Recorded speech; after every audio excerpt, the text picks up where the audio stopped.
Okay, she came to me. This is surprising.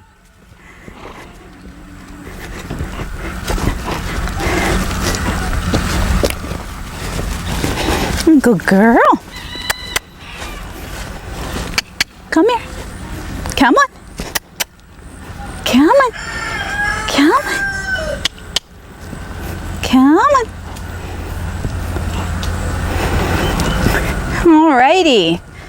So this video is all about mindset and being safe, and what does that mean and how does it show up? Well, I'm impressed. Come here. I'm very impressed. Good girl. I will talk about why I'm impressed and surprised. So hi, I'm Caroline Best of the Tao of Horsemanship, and this is Lovey. We're here for the Everything Horses and More blog. Good girl. And this video is about riding safely. What does that mean? And most specifically, how do we develop it? Creating the mindset. All right, love. No, don't scratch your eye that is not doing well. Oh my gosh, don't do that. All right. So Lovey has, Lovey, we don't want to do that. An infection in her eye, and then she scratched it last week and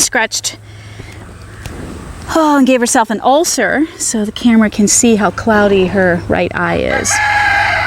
So right now we're working on treating the ulcer. I'm going to take her mask off for now, and then we'll get back to treating the infection in her eye. So I'm going to go grab my cheat sheet.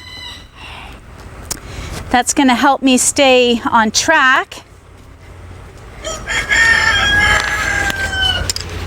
Good girl, love. Come here, babe. Come here, sweetheart. So as I am talking about mindset, right now, part of the word mindset, at least in my work and how I work, is this level of connection and relationship and discipline and obedience and cooperation and partnership, leadership in you. And leadership in my method and definition means two specific things: being very clear and congruent in you being clear and congruent with your horse. Those are the two top qualities of leadership as far as I'm concerned. So everything is about creating the foundation, the building blocks to having the right mindset in you as you're learning and training your horse as well as your horse. I wasn't so sure. Lovey's been isolated from the herd most of the time due to her eye infection and just trying to keep her from sweating and rolling and scratching her eye any more than she already has. So I wasn't sure she'd come back to me because she's separated back here in this barn most of the time and throughout the night with the young horse of mine because he has a big cut on his face. It's an infirmary here. And then she can't wait to be out with the rest of the herd. So I was really impressed that she came to me when I called her. I was very impressed. But again, that is part of the relationship, you guys. Even though she misses her friends, I'm out here treating her, my staff is treating her, but I'm doing it in the evenings, and that gives us a lot of time to bond. Come here, babe. Oh, all right. I'm getting the butt in a good way. I'm getting the butt right now. She wants me to rub it. Okay. So this video blog is about the secrets to riding safely. And the key word is mindset. I talk about mindset all the time in my videos and in my work. And I'm going to break it down even more and get specific. So we're going to talk about 4 areas to success when you are developing a safe horse. And we're going to talk first about you, the person, and what those areas are for you. And then we're going to talk about the horse and what those areas are in your horse, how they show up. Come here, love bug. So I just want you guys to realize that this is not a trick or a technique, what's going on right now. Lovey isn't new to filming, but I mean, I just went out and got her out of the pasture. She's been cooped up back here every night for like 14 to 16 hours. She can come in and out of her stall. She's got a little bit of grass back there, but she's been hollering for her buddies. She misses them. And yet all I had to do was go up there and call her, and she came right to me and walked down, as you guys watched, at Liberty. So this is what I'm talking about. This is the secret is right here. What you're seeing is the secret. I'm more important than anything right now. I'm more important than her other friends. I'm more important than food, grass. I'm more important than what she deems as safety for her. I'm safe. I'm safe right now. Her stall isn't safe. Her herd of horses isn't safe. I'm her safety. And so we'll get back to what that means exactly. But let's just talk about what has to happen in you when you are creating the level of safety that you want in your horsemanship, whether you're handling the horse, but most specifically riding your horse. There's 4 key areas for the person, with the first one being your mindset. And what does mindset mean? It means your attitude. It's the number one quality necessary to achieving great horsemanship. And mindset has to do with your attitude, your perceptions, and your personal behaviors, your patterns of belief, your patterns of action. What are your daily behaviors? So what's your attitude? What are your feelings, your thoughts, your emotions about training and learning? Training your horse and learning with your horse. So you've got to come in with the right mindset. You are the leader.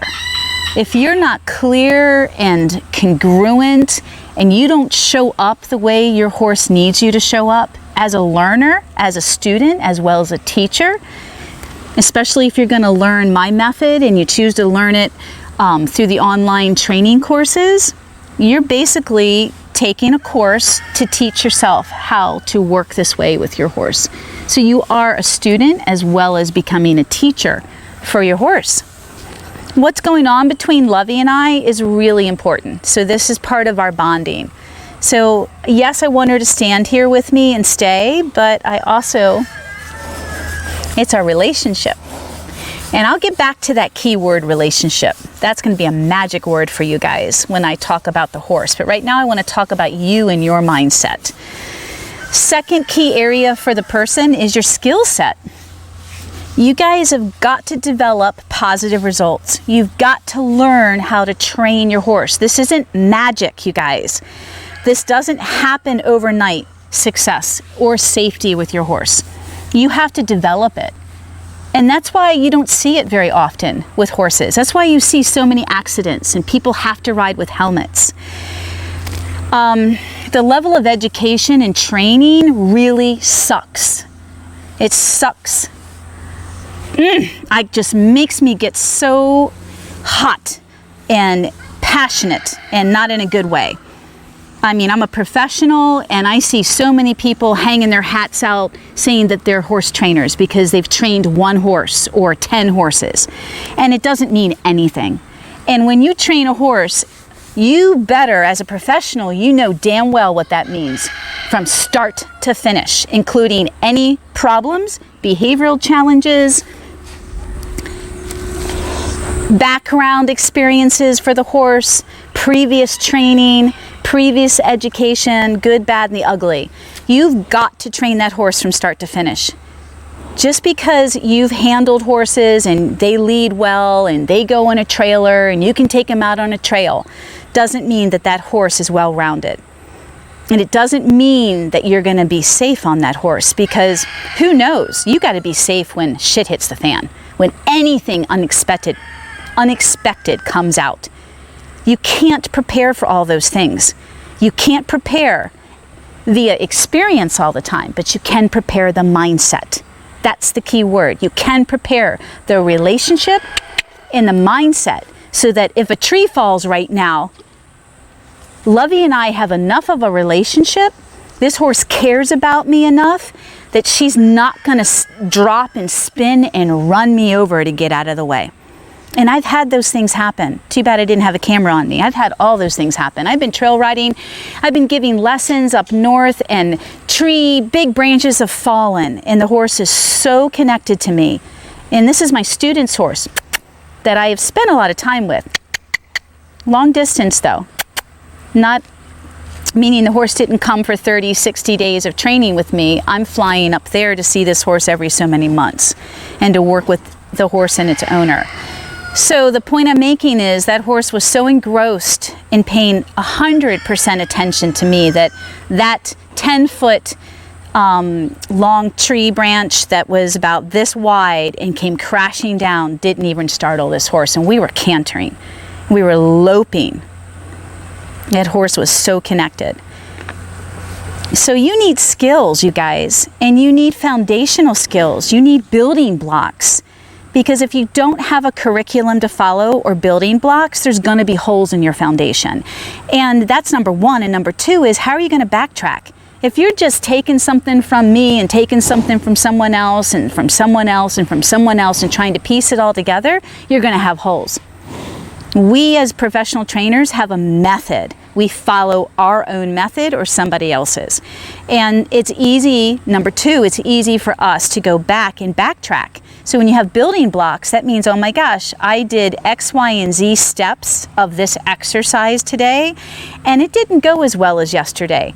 So let me look at the steps, the building blocks, to see whether they were done correctly or they could be tweaked a little bit, or maybe my horse is just not in the right place today, or I'm not in the right place today. But you need those building blocks. They help you diagnose and assess and backtrack, retrace your steps. It's so much easier to fix things. So skills aren't just picking up someone else's technique and quick tip or solution on YouTube. It means studying. A safe horse, you have got to develop the foundation. There are no quick fixes, you guys.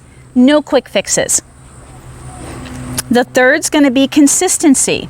I'm going to move Lovey around a little bit. You can see Lovey's definitely, it's hard for her to stay still.